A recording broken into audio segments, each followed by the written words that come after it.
Welcome to Love What You Love. I'm Julie Rose. I'm insatiably curious about people in the world around us and absolutely in love with passion and unselfconscious enthusiasm. Every other week, I geek out with someone about the thing that they love, and then I share it with you. Welcome back, or welcome. As you can probably guess from this podcast, I'm really interested in what makes people tick. And this week's guest is definitely of that same ilk. Dr. Joy Pedersen has a master's in counseling and guidance from Cal Poly San Luis Obispo and a Ph.D. in educational leadership from UC Santa Barbara. She's also a certified Enneagram instructor for teams and individuals. But what the heck is the Enneagram? It's a personality typing system, but as we'll hear from Joy, it's a lot more than that. In this chat, we talk core motivations, reducing suffering by recognizing patterns, self-compassion, your inherent value, not getting stuck in your type, nature and nurture, and so much more. So find out why Joy loves the Enneagram, why you might learn to love it too.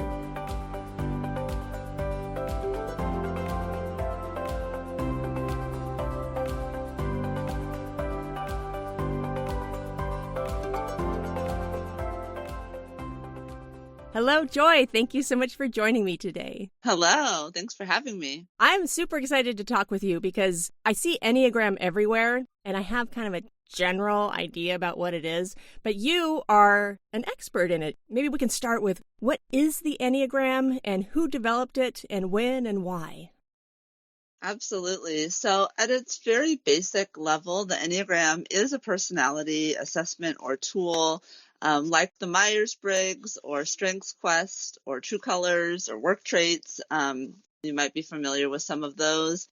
And so it does help explain 9 different personality types. But it's also much deeper and richer than some of the other tools that I have used in the past. There's definitely a spiritual component to it.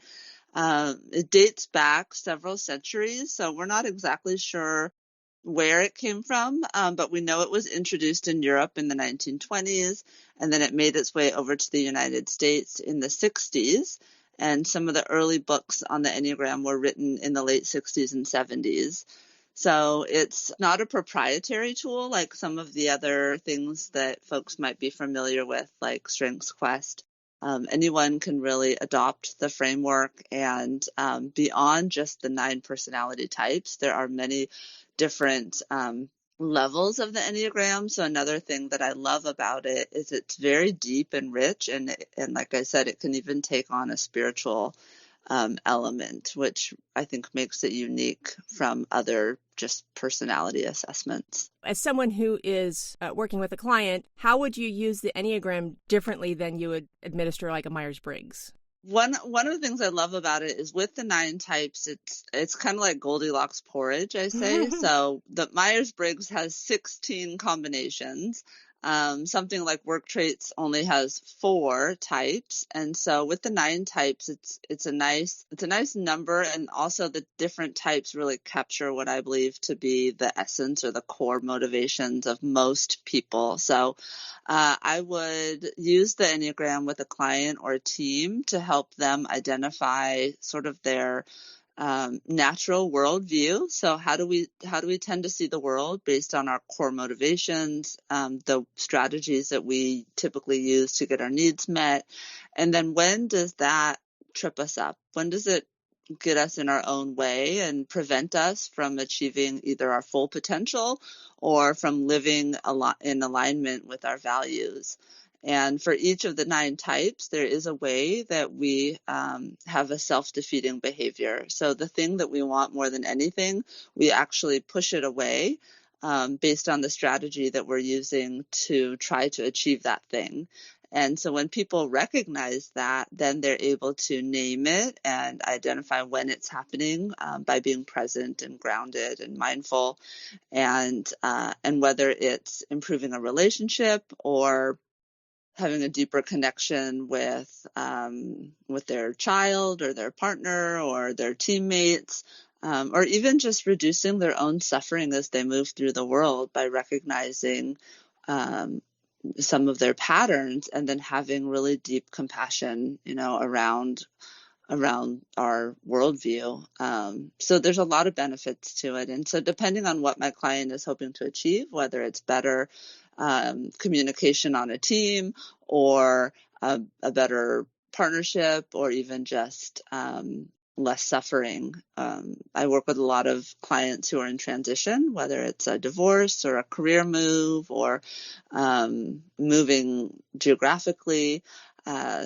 I think the Enneagram can help people deal with stress and challenges and uncertainty. How do they go about figuring out what number they are? Yeah, there's a lot of different type tests out there. I like the one by the Enneagram Institute. You can do it online. It's about $12. It gives you a very comprehensive full report on your type and wings and levels of integration. But that's not necessary. There are also some free tests out there, or you can just read about the 9 types and even if you take a test, I would only say it's partially accurate. It might give you your top 3 types, but then it's really through self-exploration and discovery that we are able to identify and nail down our type. So the tests are great as a starting point or a launching off point. Lots of Enneagram books have some form of a test or assessment included in them, that can help someone who's looking to just get introduced to the Enneagram.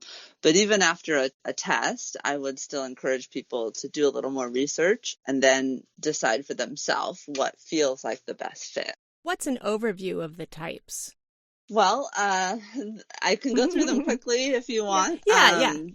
They're in different triads. So like I mentioned earlier, there's a lot of layers to the Enneagram. So at its basic, the 9 types are either referred to by number or sometimes by name. And the names can vary slightly, but they're all sort of similar or related. So the 1 is the perfectionist or the reformer, and they're motivated by improving the world and the things around them. And so they're very keyed into, how do I make this better?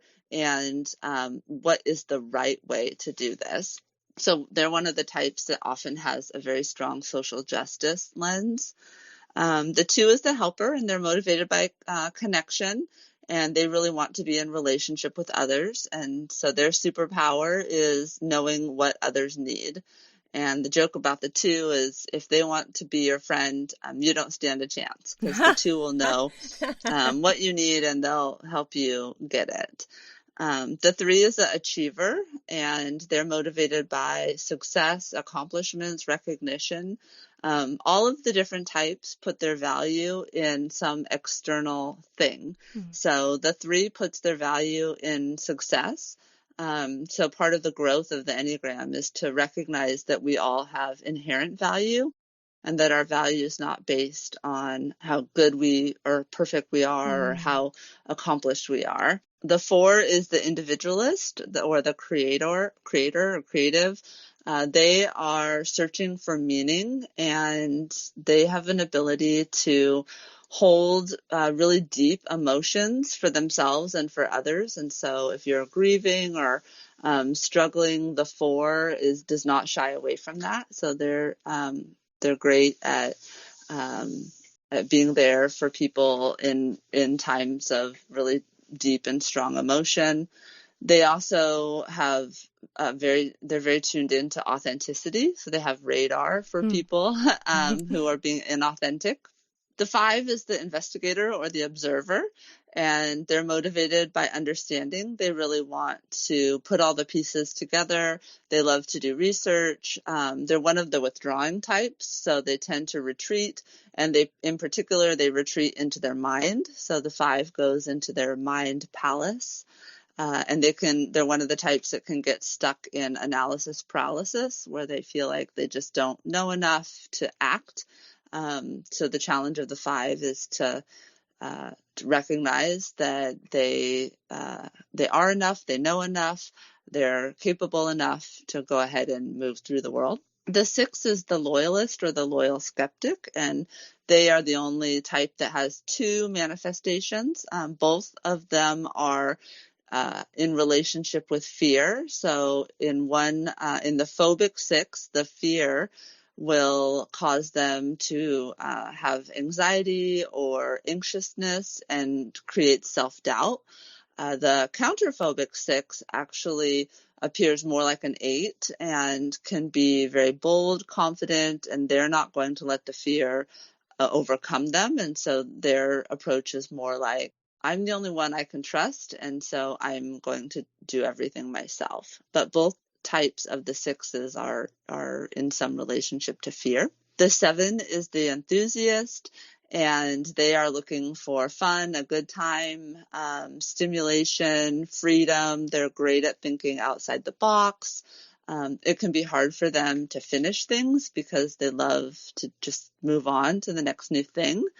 They don't really like deep emotions. They don't want to go too far down into feelings of negativity because they actually feel like those things would drown them. The 8 is the challenger or the protector, and they're motivated by control and respect, and they want to have power and be in control of their environment. They are very protective of the underdog, so they're another type that's in tune with social justice, and they're very sensitive to weakness, so they can sort of sniff out weakness in a room. And then the 9 is the peacemaker, and they're motivated by harmony, keeping the peace, avoiding conflict, making sure everyone is getting along. They're great on a team because they can see all sides of all issues. It could be hard for them to make decisions because they do see the benefit of all different options. And sometimes when they're asked for their opinion, they have a hard time even knowing what their opinion is because they don't want to marginalize anyone. So that's a quick and dirty of the 9 Enneagram types. Hope that's helpful. That is very helpful. So I'm curious about how were these different categories derived? Yeah, I think that they've sort of evolved over time. There isn't one singular source to say or point back to where they came from. There are different versions of the Enneagram. Honestly, don't know where it came from originally, and I would say I haven't found someone who can clearly articulate it either. We know it came to Europe, maybe by way of North Africa or the Middle East, but its exact origins are not clearly known or documented. Interesting. So have you always been interested in personalities? Like, what were you like as a kid? Yeah, I majored in psychology in college, so I have always been interested in understanding people and understanding people's motivations, which I think is very strongly connected to our personality. And I've always been interested in communication and how to better communicate with my family, with my friends, at work. So yeah, this has definitely been something that has pulled on me my entire life. And I think when I found the Enneagram, it just all sort of came together. It culminated in this like perfect framework that really helped me understand things that I had been interested in, a lot of different things I'd been interested in throughout my life. Enneagram is kind of like the Goldilocks. Why is it more interesting or impactful for you than like a Myers-Briggs? Regarding the Myers-Briggs specifically, I think just the fact that it had so many different combinations was hard for me to remember. I do think the Myers-Briggs is an excellent assessment tool. It just never resonated with me because I couldn't remember the 4 variations and the 16 types, and so that was a little overwhelming for me.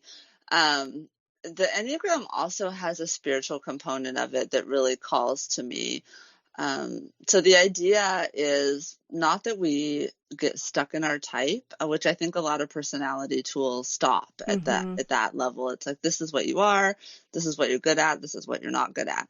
And this is how you might interact with other people. But the Enneagram really calls us to move beyond our personality and help us see the humanity in all the types, and encourages us to try on different types, and ultimately when we are grounded and present and mindful, we can access all 9 types, and all 9 types are within us. It's just when we are on autopilot, we're tired, we're hungry, we're stressed, then we fall into these certain patterns that really don't do us any service. And so I think about a Bosu ball, like the metaphor of a Bosu ball, which is like a ball on the bottom and then a platform on the top. Mm-hmm. And when we're balanced, we can move around on that ball freely and access all points of the Enneagram. But when someone throws us a curveball or pushes us off of our axis, then we dip into our type. Okay. So we don't really want to get stuck in our type. And it's really tempting, I think, for people to want to know. It's like one of the most common questions I get is like, am I a 3 or an 8? I have to know my type.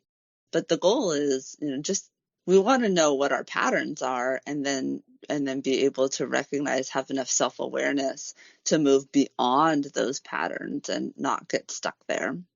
We talk about the personality types and what you fall back on. Is that, family of origin stuff? How do we derive those initial personality types?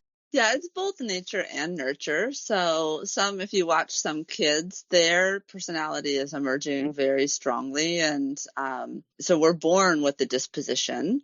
And you can see that if you work with babies or young children, that there are just natural differences even within the same family. And so part of it is that. Part of it is just our natural disposition. But then the other part is our experiences as we move through the world. So young people are trying a lot of different coping strategies and trying different ways of getting their needs met.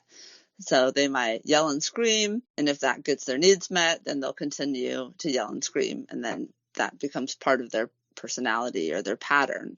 But if yelling and screaming doesn't get them anything, and then they try to withdraw, and then they find that actually meets their needs better, then they continue that pattern, and that sets the tone for how they move forward in life.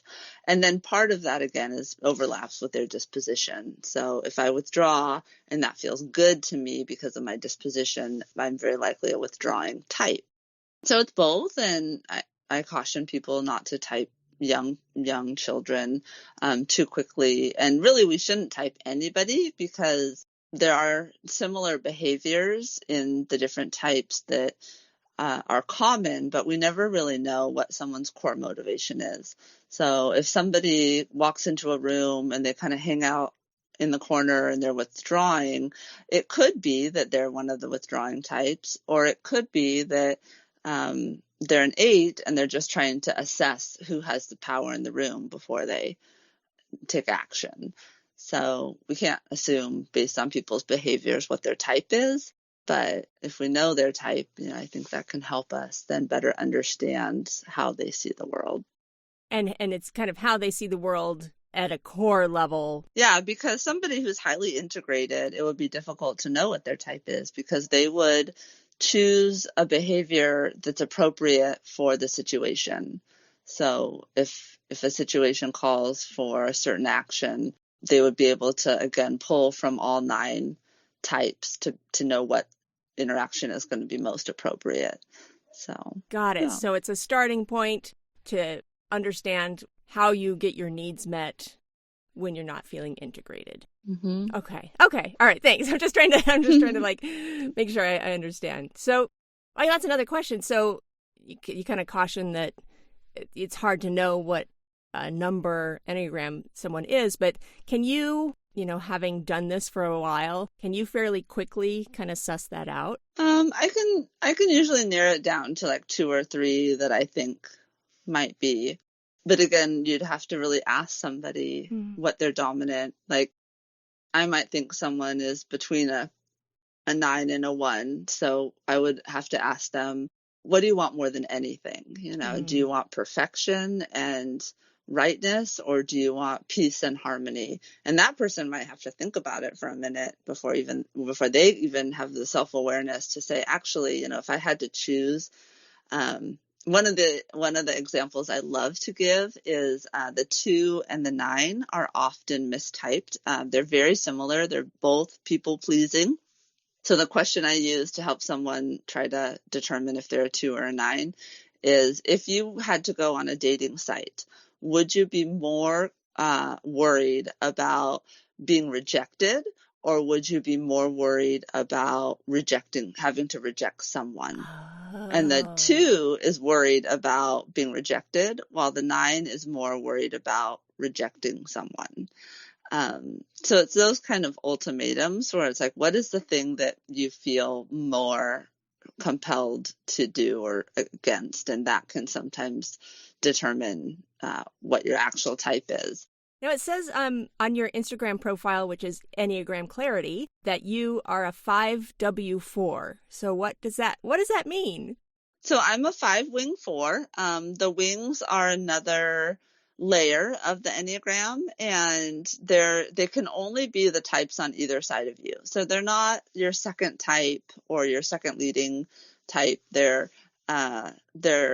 by definition the types on either side. So for the 5, you can either be a wing 4 or a wing 6, and your wings are the types that are very easily accessed by you. And so again, if the goal is to be able to move around the Enneagram and access all 9 types, the wings are an easy starting point because they're close to your type. And many of us will have a more dominant wing, but it's possible to be balanced. So a 5 could have balanced wings 4 and 6. But for me, I'm very strongly a wing 4, which means I lean heavily on my creativity. I really need a creative outlet, and I often find myself searching for meaning and authenticity and feeling disconnected if I don't feel like I'm having a meaningful interaction or in a meaningful relationship with someone. So that's why I define myself as a 5-wing 4. So when people are looking, doing these tests or reading through books, they should be keeping an eye on their wings as well as their number. Yeah, and then also their direction of integration and disintegration. So each type is connected to 4 other types. Oh, okay. 2 wings and 2 other types that are either their direction of growth and health or direction of stress and disintegration. So for the 5, when the 5 is in growth, they move towards the high side of the 8. And that's why if you look at the Enneagram, there's all these different lines connecting the types together in that symbol that you see.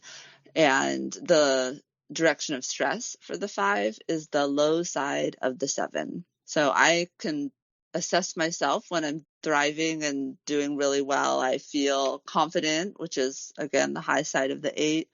I feel empowered, in control, and not in a negative way, because control is an illusion, but Yeah. just feeling like strong. And then the 7, when I'm stressed, I move to the low side of the 7, and that can look like having a lot of tabs open on your computer, feeling really distracted, restless, dissatisfied, looking for something external for validation or pleasure to get out of those low feelings. The Enneagram really draws you because it's got a spiritual component. Maybe you can talk a little bit about that and what that means for you. Yeah, so for every type, we have a narrative about our value, our worth, what we're supposed to be doing. And ultimately, to release or reduce our suffering, we need a lot of self-compassion, and we also need to be able to question our either limiting beliefs or the thoughts that cause us suffering. So it just kind of blows my mind that not everyone thinks the way I do. And so when I feel like I need clarity as a 5, that's my need. And then I encounter someone who really doesn't need that at all, but they need connection. And I think, wow, why do they need that? That's not something I think is a priority, Then I can question the thought that I have that I need some, for example, clarity. Like, do I really need that? Why do I need that? What would that do for me? And could I get that need met in a different way, or with some other strategy that reduces my suffering? And can I find examples of places in my life where I actually don't need clarity to feel like I'm enough or to feel good about myself? So the Enneagram helps us identify those blind spots. And then the spiritual growth comes when we're able to have great compassion for ourselves, and then question our thoughts that cause us suffering. Does the Enneagram get used in combination with things like cognitive behavioral therapy and like the automatic thoughts activities that you do in CBT? It can. I think it can. I haven't really. There are a couple therapists that I follow on Instagram that I think use the Enneagram in that way, although I'm not totally certain. It's an interesting framework because it can be applied to so many different things. So lots of people have applied it to leadership. I have a friend who even has applied it to clutter and organizing. Like she has a home organization business, and she uses the Enneagram to help her clients understand their relationship with their clutter. So there's a lot of different ways you can take it. I do think it works very well alongside therapy and cognitive behavioral therapy. I'm also a Martha Beck life coach, and we use the work of Byron Katie a lot. I'm not sure if you or your audience is familiar with the work, but it has a lot to do with questioning your limiting beliefs. And so the Enneagram can actually point us to the thought. So the first step in the work is to identify the thought that causes us suffering. And so, for example, for a 3, they might have the thought, I need to win to be loved. And is that really true? And for other types, that is sort of a no-brainer. Like, no, of course I don't need to win to be loved. But for a 3, that can be an entrenched thought that's very difficult to get beyond. And so the work by Byron Katie helps you to question the thought. The Enneagram helps you to identify the thought. Okay. So that's so interesting. So, well, I want to back up a little bit. What made you go towards getting a degree in counseling and guidance? Well, I live in a town with a big public university, and so I had the opportunity to go back to school. And one of the things that I was interested in that they offered was this master's in counseling. And with that degree, I was able to get a job at this university, which has really been a great career path for me because I get to help students achieve their full potential, get connected to resources. And I think my life calling has been helping people achieve their full potential. I think there's a lot of things in life that can prevent us from being our full and authentic and true selves. And I love helping people find ways to move beyond those barriers, whether it's financial or trauma or systemic oppression or mental health. It gives me a lot of pleasure to help people remove the barriers that are preventing them from living a full life. So working at the university has been great. It's very inspiring to be around young people who have a lot of visions and dreams and aspirations and energy. I feel like they stay the same age and I just keep getting older. And so I definitely draw on their enthusiasm and enjoy that part. So, and I think there's a bit of, we haven't talked about this, but our upbringing can interplay with our Enneagram type. So even though I'm a 5, I have a lot of 3 ingrained in me. The way that I was raised was to prioritize education, to get good grades, to be the top of my class, to win, to be competitive. And so if you look at my resume, I have a lot of 3 in me. Mm-hmm. So I think that's another level of the Enneagram that can be explored is our heritage or our cultural upbringing or our family values and how that manifests in our behaviors. So a lot of people think that I'm a 3.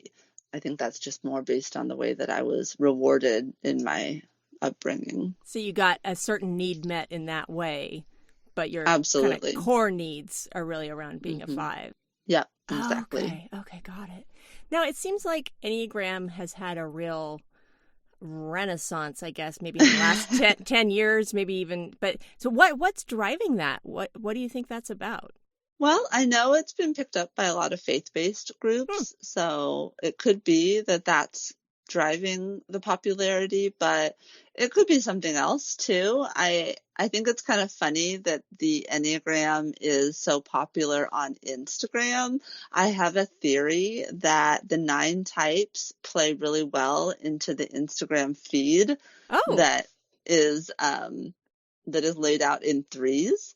So there's something about 3s and 9s that we like, that feels comforting to us. So I have this kind of, I don't know if it could be backed up by science or anything, but the Enneagram is super popular on Instagram. There's a lot of books that have been written lately about it. It's like you said, it's definitely a renaissance, a resurgence of it.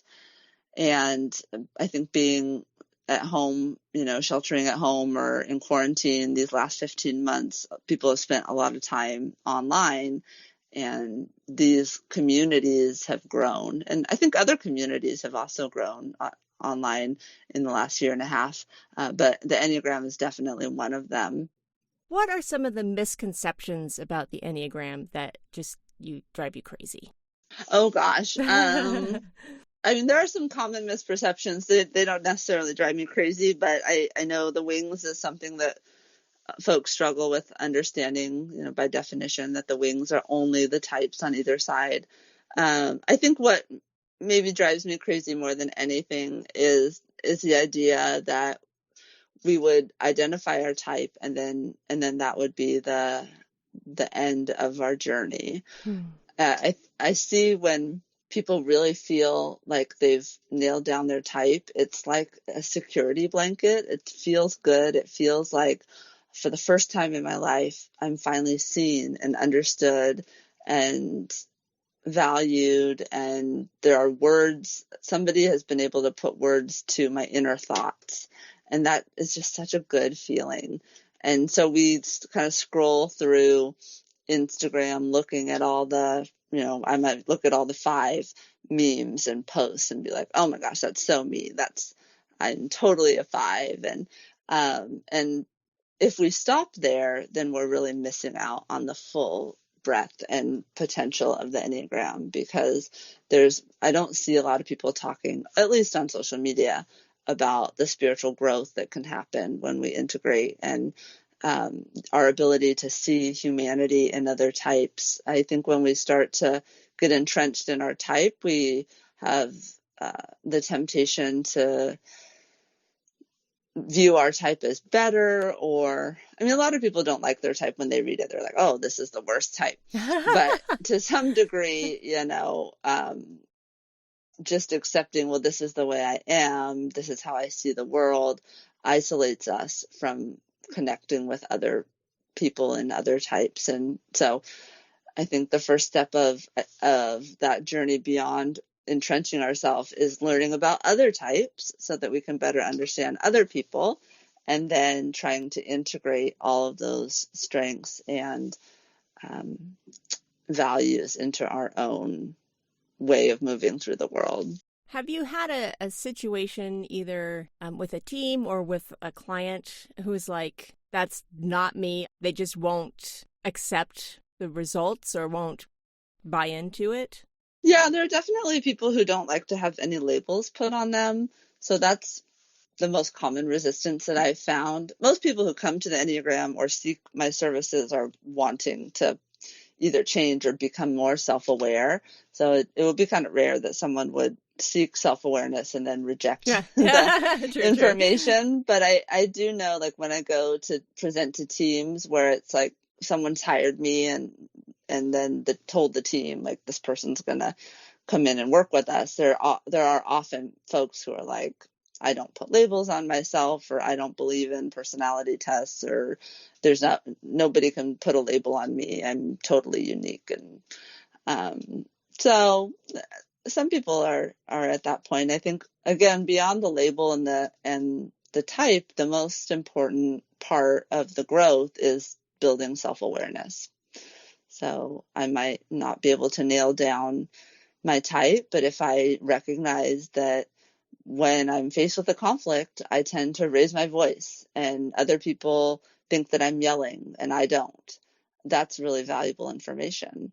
That's information that we typically give or share with an 8, but maybe this person's not an 8, or they don't want to have a label put on them, but they can still benefit from knowing how they're having an impact, an unintended impact. And I think that's the key to our behavior is, or motivation for change is, where am I having an impact that is unintended? Because if it's our intended impact to scare everyone and drive them away, then great, we don't need to change. But if our intended impact is bring people together and be respectful of each other and build community, and then we don't realize that we're scaring people away by yelling and raising our voice, then we have a problem, and that can be addressed through the Enneagram. It seems like there's a lot, and it could be intimidating for someone who wants to get started. So how would you recommend somebody get started? Yeah, when I started out researching, the books that were written in the 70s are very dense and highly academic, and they use very technical language, and it is very intimidating. And when I first cracked those open, I really did not. It was very difficult to understand all these different levels and everything. So there are some great books out now that are much more accessible, user-friendly, reader-friendly. I really like The Honest Enneagram by Sarah Jane Case, and she takes a very compassionate approach. The Enneagram is a little bit like a brutally honest best friend. It can kind of sting. And the way she presents it is very gentle and, again, with a lot of compassion. So I like her book, The Honest Enneagram, and I recommend that to anyone who has never heard of the Enneagram. And then I also like the book, The Conscious Enneagram by Abby Robbins. Abby has taken a different approach. They don't use the 9, like a lot of authors, they have 9 chapters and 1 chapter on each type. So Abby doesn't do that. They have an appendix with a lot of background information, and then they talk about how to use the Enneagram for transformation. So if you want to learn more about the 9 types, I would say pick up the Honest Enneagram. And if you want to take it to a new level of growth and transformation, then pick up Abby's book. Awesome. Well, Joy, thank you so much for taking so much time. This has been super eye-opening for me, and it's been driving me crazy. I'm like, what is Enneagram all about, really? So this has been super helpful. Thank you for joining me. Well, thank you for having me. I can talk about the Enneagram all day. If anybody ever wants to connect with me at a deeper level, the best place to start is on my Instagram, and I have all kinds of links and resources and ways to connect with me directly, and I would love to talk to anyone who's interested. You can find Joy on Instagram at Enneagram Clarity. I'll put a link to her socials in the show notes, of course, along with links to the books and websites she mentioned. Plus, I'll include a list of her favorite nonprofits, and mine too. Huge thanks to Joy for sharing her passion with us. Just a reminder that you can find this podcast on Instagram at Love What You Love Pod, on Twitter at What You Love Pod, and the website is lovewhatyoulovepod.com. All of the transcripts for Love What You Love are available for everyone on the website, thanks to Emily White, transcription magician and proprietress of the Wordary. If you need transcripts, reach out to her at emilywhite@thewordary.com. The music for Love What You Love is called Inspiring Hope by Pink Sounds. A link to that artist is included in the show notes. As always, thank you so much for listening. Let's hang out again soon. There's some good in this world, Mr. Fertile. And it's worth fighting for.